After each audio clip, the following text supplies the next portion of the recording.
ALS is a progressive neurodegenerative disease that affects the nerve cells in the brain and spinal cord.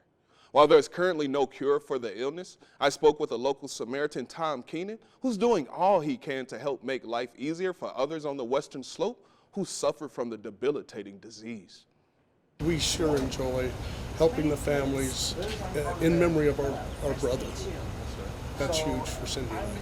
Tom and his sister Cindy started Dan's Vans for their youngest brother Dan, who was diagnosed with ALS back in 2010. ALS has no known cure, with a life expectancy of 2 to 5 years as it slowly diminishes motor skills. The siblings would get a wheelchair-accessible van to help their brother in 2012. Sadly, ALS took his life that same year.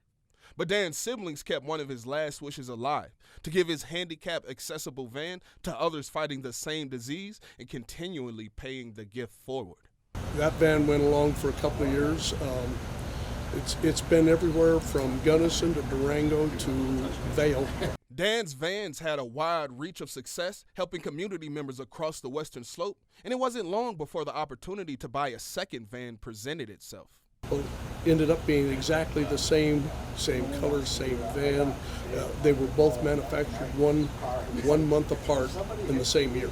There's one other remarkable coincidence. The owner of the second van shares the same name as Tom's younger brother, Dan. Life couldn't have written a better script. Now here's how the transfer works. We sell it to them for $1. We get first right of refusal to buy it back. The owner for the time being only pays for minor maintenance.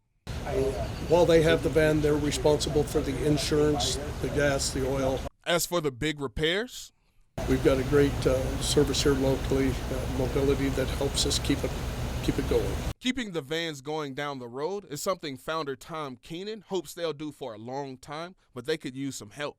We're going to be wearing out, and so I'm looking for sponsors that we can maybe put their name on it as sponsored by or something to keep it going, because it's a lifesaver for families to be able to have something like this. Today, Irene is elated. She is the 14th family to get the group's second van. She tells me the van will help her get around more easily, and she can't wait to see all the great Western Slope views looking out the window of the passenger seat.